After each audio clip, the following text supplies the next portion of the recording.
I'm milling about with William Brent Bell. He is the director of Separation. There he is. Hi, William. Hello. How are you? How are you? I'm I'm great. good. So we have a little bit of a delay. Are you calling from somewhere special? Just Los Angeles. So if you think that's special, where are you?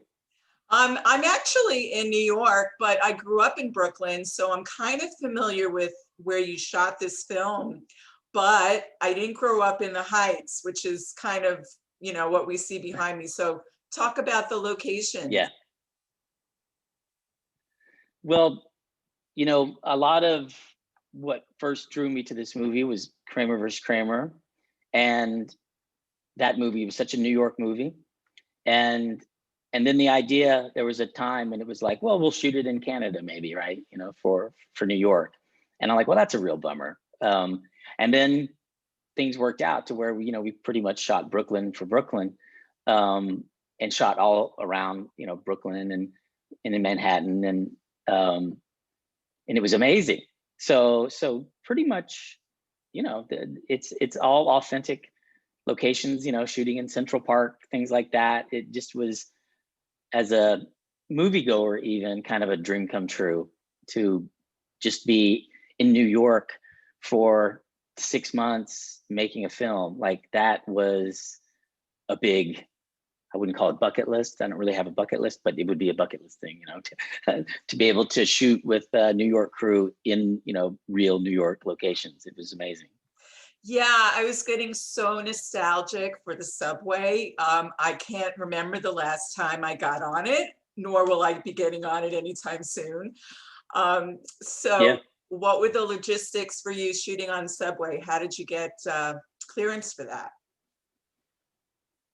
It was two ways. The part of it was I think it's called, I don't remember the name exactly, but it's New York City Subway Museum. And I don't know if you're familiar with that. I am. But it's like a defunct subway and a station with cars from every era. And so we shot part of it there, which was cool. And then we shot some of it on subways where we kind of stole it a little. And so, it was just a lot of movie magic, really. Yeah, as you do. Before we go, I just want to ask you, are you related at all to Tobin Bell? No, wouldn't that be cool? Wouldn't that be cool? If I mean, was? you both come from that horror space, so I was kind of thinking maybe. Yeah. Yeah, I mean, that's a good excuse to link up with him, but no. Maybe distantly and you're not aware of it. You might be right. I mean, I don't know where he's from. Do you know where he's from? He's from England. Yeah. Well, my family's from there, so who knows? I think you need to do a little ancestry.com. Yeah, for sure. That would be so cool. So speaking of England, you do have a couple of Brits, if you will, in this film. In fact, Rupert Friend is playing an American, but he's English. Yeah. That was, was familiar with him mostly from Homeland, in which case he plays an American. So it didn't hit me as much until I met him and talked to him on the phone and then met him. And I've worked with really talented British actors before, English actors before, who, pull it off. And they do it, they all have different process, each of them, and with him, it's like, once he kind of started making the film, he never dropped his accent ever until the rap party. And I forgot he had one. And then when he showed up at the rap party with his wife, he was like this different human being. And I was like, wow, I totally forgot you even had this accent, because, he just was all in. And it really gave his, he gave him a certain, he's just such a sweet guy. I mean, I don't know if there's any way around that actually, but his American accent just, it made me really feel for him. It was pretty amazing to watch him do it. Yeah, he really, really pulls it off. And also you have Simon Quarterman, I believe he's also from England. And he's like your buddy. He's been in like a couple of Yeah. movies already. Well, he is. He's one of my dearest friends. And, but it's as a result of the first movie that we worked on together, which is Devil Inside, which was, like 11 years ago that we shot that. And he just became part of our family, because like that, the group of people who made that movie, like we're all best of friends. And he just became part of that group of best of friends. And when we came back to America, he came back with us. And then after a few months, it was like, you're not leaving, and he stayed and never left. And he really is, one of my dearest friends. And we made another movie right after that. And then when we were casting this part for Alan, I based a lot of kind of the way we rewrote the character on Simon's real personality, sort of. And then when I showed him the script, I was kind of like, I wonder if he's gonna like that or not, or if he's gonna even notice. And he noticed, but he just dove in and was like, this is great what you're doing here. I would say this, which made it even more authentic, him bringing his own voice to that character, which was in line with who that character was. But yeah, he's the best. Well, let's talk about this story, William. I mean, amongst the fact that it is horror and supernatural, there is this underlying thing with hauntings and ghosts and crazy stuff going on. What about you? Have you ever had those kinds of otherworldly experiences? Well, as a kid growing up, like, and very much like Jenny, I think, like I've always been, pretty not scared, but fascinated with like quiet and things that go bump in the night. And I used to think, like when my parents in the middle of their divorce and I was her age, that every night a witch would climb in through my window and she would be led around the room like my bedroom was a flea market or something, and she could buy things. And so I hid under the covers because I thought if she saw me, that she would buy me and take me. And I've just never forgotten that, of that weird, a little kid in a dark room. And that was probably when I was 6 that started. And then there was the movie I saw, which was called Trilogy of Terror. And one of the chapters of the movie is about this little murderous Zulu doll. And I saw that, my sister showed it to me when I was about that age. So until I was like 10 years old, I would not put my feet down on a couch because I thought that witch was under the couch with that doll, and the doll she would grab my legs and then he would cut my feet off if I let them dangle over the side of the couch. And I look back and I'm like, well, I was way too old to still think that, but it was just a superstition I had.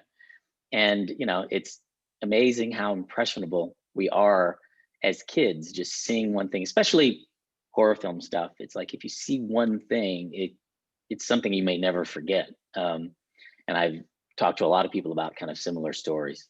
So I wouldn't say so much that I've experienced real ghosts, but my imagination has always kind of haunted me with ghosts. In a way, you were like preparing yourself to make this movie. No, you're exactly right. And that I was really, I realized partway through this film how grateful I was that I got to tell such a personal story, about a child, kind of caught in between two parents who were kind of irresponsibly fighting over her. And, everything about it just, came from who my childhood. And it's going to be interesting for my parents to see the movie. I mean, they know what it's about, but it'll, it's very much, directed at like the life I had. And so, yeah, I look at it, I'm like, great, I'm so excited we're beginning to release it like this, and the people are going to see it. And there's so many things about it I love, but that aspect, that story, Jenny's story, and kind of the parents in general, really, I was like, wow, I feel really fortunate that I'm getting to sneak this story into kind of a crazy little scary movie. I love that. So how did your parents explain to you their divorce? Because it's very interesting how you deal with it in the film. With me, I mean, I'll never forget, they just fought a lot. And so I went to therapy, maybe it was 5 years ago. And I remember the therapist kind of was like, okay, Brent, let's, we've talked about kind of your current life for a while. Now let's go back and talk about your parents. So give me, when they were still together until you were 6 or so, like give me some memories.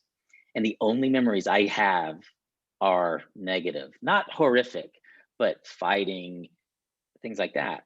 And it just kind of hit me. And I called my mother right afterwards, and I was like, wow, it's weird, because I can't think of any happy memory of our family. I only just remember this, you're in your room and you just hear them. And that's the thing, kids hear everything. And even if you just, I really believe, that, and that it's like, you have to be really careful about what you say to kids or around kids. And so as far as them telling me, I remember where I was sitting and looking up at both of them, and they're like, so, we're getting a divorce. And I just didn't understand it really. But I think I was the type of kid that, like a lot of kids, who just kind of turn inward and try to kind of block it out with maybe your imagination, or which is, very much, I think, what Jenny did in this story. She just kind of tried to be the bigger person and not throw fits, but really also not deal with it. And the dynamic of my family was just like this family, where my father had to take care of, my mother didn't die, but she did leave, and to go kind of find herself. And then my dad, who wasn't really had not been a parent, was kind of like all of a sudden having to deal with making dinner every night. And looking back, it's pretty funny. And it wasn't bad, it just wasn't great. And it certainly, was a story that I realized I was excited to tell once this project kind of came about. So yeah, you'll have to tell me what your parents think like another time, because I'd I be know. really curious. Yeah, I mean, it's my mother knows more, but she just gets excited about the puppets and just all the stuff. And she knows, and I'll talk to her, and she gets quiet when I'm talking about Jenny, also openly knowing that it's a very personal thing for me. And my dad kind of knows it, but I don't know. It'll be interesting to see if it resonates with them, or if Yeah. they just think it's a movie, and it's like, you don't realize what this is about. So I want to talk about the puppet. Who designed this, and where is it now? And did anybody want to steal it from the set? Well, yeah. So the puppet, and you mean the grim figure is what we called her, the big one, and then all the puppets before, and the stuff in the comics. That was something that in the script was kind of a placeholder. He was a comic book artist. They had success in the past, but it was never defined really in the script. And I knew that when we got to prepping the movie that we would design all that with an artist, or I would. But then when I got up there, those characters are characters I had already created years earlier, and it just kind of dawned on me, like, well, this is the perfect thing to do, is to thread them into, make that Jeff's voice, make that the story from his past and his present. And then I worked with an artist named Jambor Huska out of Hungary, who I work with on tons of stuff, and I'd kind of known for years. And whereas that whole world was already created, it was never brought to life, and defined, choosing 6 characters to make those drawings, and then those drawings that then became the puppets, and also the grim figure.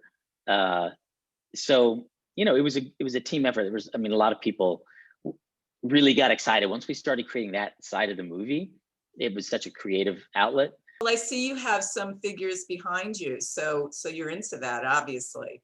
So No, I love them. They're yeah. and they're, they have a whole life ahead of them. you know.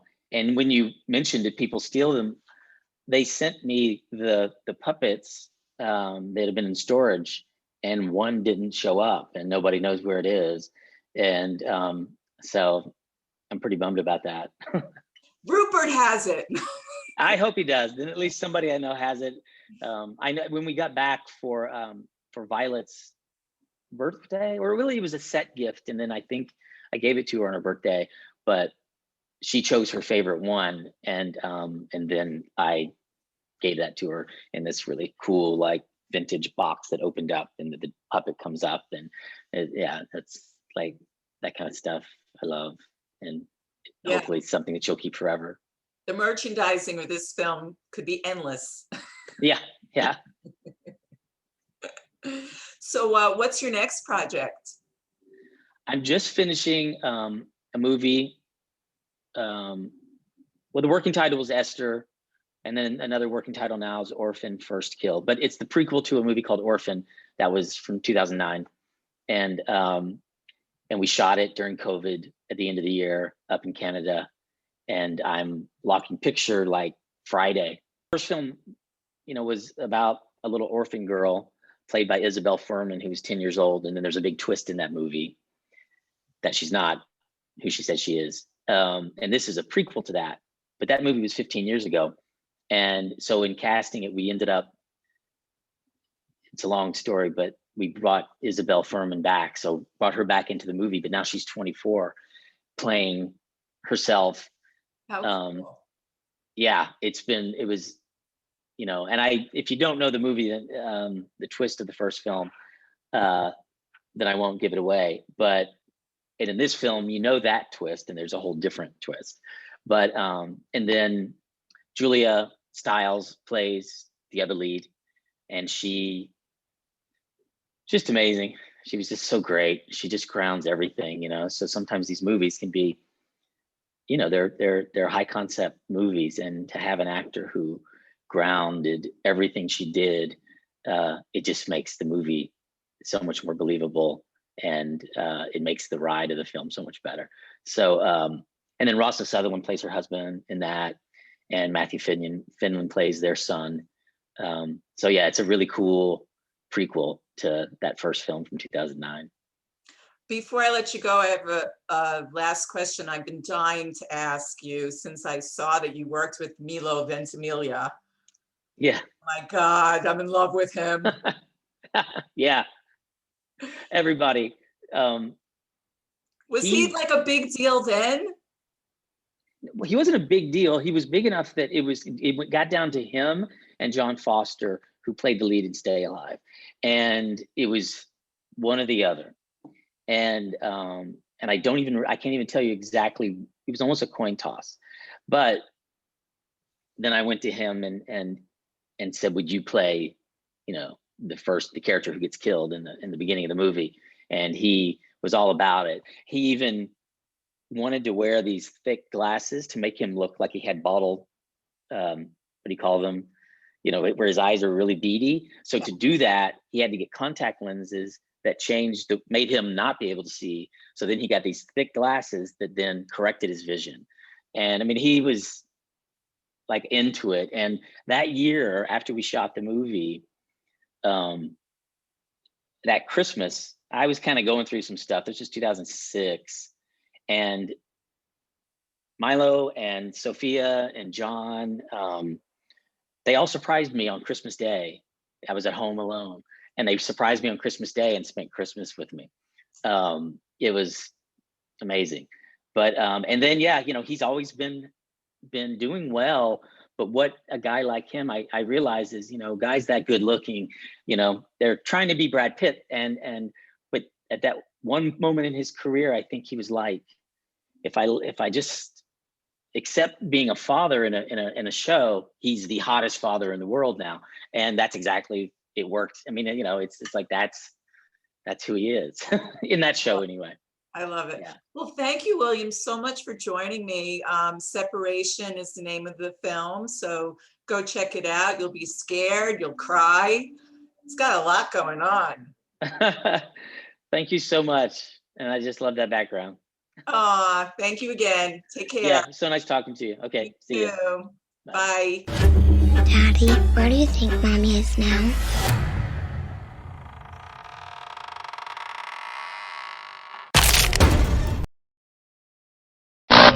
Always news. Always refreshing. Always candid. Always milling about. Robin Milling delivers what celebrities are saying to you.